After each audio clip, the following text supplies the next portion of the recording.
Hello everyone! Siyempre nga po marami ang nagulantang sa pagtaas ng presyo ng mga JTI na sigarilyo. Ako po kasi wala po talaga akong ahente ng JTI at saka PMFTC. So ako ay namimili lang din sa mga wholesaler na dito malapit sa aking location. So, nagulat ako dahil hindi ko talaga napaghandaan ang pagtataas syempre ng Mighty, Winston, Camel. Syempre ito po ay napakamabenta, lalong-lalo na nga po dito sa aking lugar. Ang pinakamabenta po ay ang Mighty at Camel. Ito pong Camel Red ay talagang mabenta. Syempre ito rin naman pong Winston, talagang napakamabenta. Kaya nga po nagulat ako nang biglang tumaas ang presyo nito. Syempre wala tayong choice kundi talagang magtaas na din ng presyo sa ating mga sari-sari store. Buti na lang po nakausap ko yung wholesaler na binibilhan ko dito malapit sa amin. At nangako nga siya na nung kahapon po, November 4 ay magkakaroon daw ng allocation at bibigyan kami dun sa kanilang mga suki na kahit papano tagko-konti po na sigarilyo na doon pa rin sa old price. Pero nga po, hindi nga po ito nasunod dahil ang bigay nga po sa akin ng sa Camel, bali 1,080 per rim. Pero not so bad na rin po. At saka syempre, umorder po ako sana ng medyo marami, like tagte 10 rims, pero ang nabigay nga lang din po ay tagda 2 rim. Pero ganun naman po, talagang pasalamat pa rin dahil talagang malaking bagay din po itong ibinigay nilang allocation na ito. So kahit papano sa mga katulad natin na maliliit na sari-sari store, kahit papano tumubo man lang tayo, Lalong-lalo na nga po, syempre,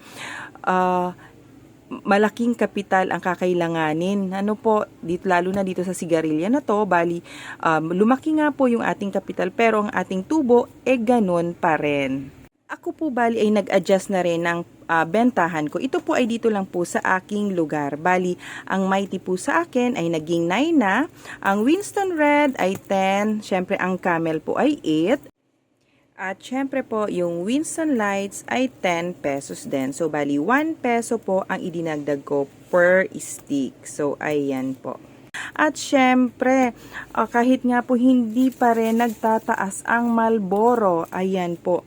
Ako po ay unti-unti na rin nag-iipon dahil siguro sa mga only sari-sari store owners at saka syempre yung mga may mga tindahan knows na talagang pag tumaas po ang Winston, automatic siguro, baka susunod na rin ang Marlboro. Kaya syempre, unti-untiin ang pag-i-stock dahil nga papano makabawi.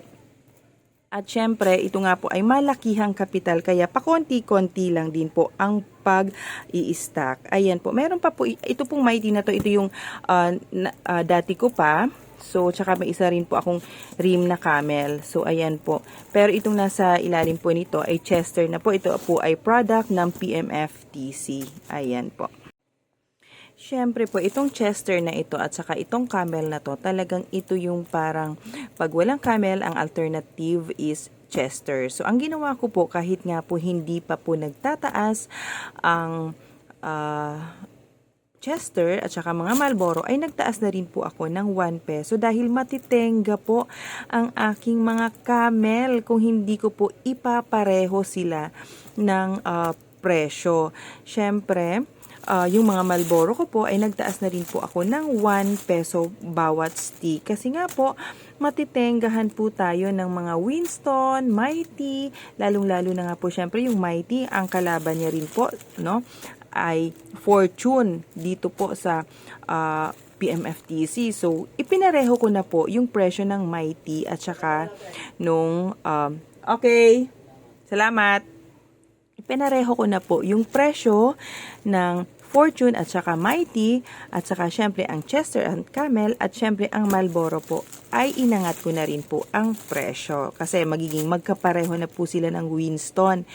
So, ganun lang po ang diskarte para kahit papano ma-maintain yung flow ng ating mga sigarilyo, hindi po magkaroon ng stock syempre mahirap na po mastakan ng maraming sigarilyo, lalong-lalo na nga po malaki ang kapital. So dapat po go with the flow lang talaga. Talagang dapat kung ano po yung dating kalakaran, manatili pa rin po na ganun yung flow, yung bentahan ng mga sigarilyo para kahit papano alam natin, no, kung ano talaga yung mga mabebenta at syempre yung medyo slow moving na mga sigarilyo. So, ma-maintain lang. Yun lang din po yung aking purpose doon kung bakit ipinareho ko na sila ng presyo para kahit papano sabay-sabay na po sila ng flow, no? Yung mabenta pa rin, and syempre, yung mga alam ko na slow moving na mga sigarilyo, medyo limit lang pa rin sa pagbili po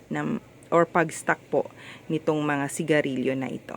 At syempre, once again po talaga nagpapasalamat ako sa allocation na ibinigay po ng isang wholesaler na aking kinukuha. Maraming salamat po. At syempre, itong wholesaler na to hindi rin talaga parang naging selfish. Talagang nag-share din siya ng blessing na ibinigay sa kanya ni Winston at saka ni Camel. So, thank you very much. Ganun lang naman din po ang negosyo. Talagang bigayan. Kung pwede namang hikit-hikitin ng konti para mapagbigyan lahat, pwedeng-pwede. Syempre, pasalamat din talaga sa allocation na ibinigay pa rin nila. Thank you so much po. Maraming salamat. God bless everyone. Maraming salamat po sa panonood. Paki-like naman po ang aking video at syempre po, paki-subscribe po sa aking YouTube channel, Ang Solo Nanay Tindera.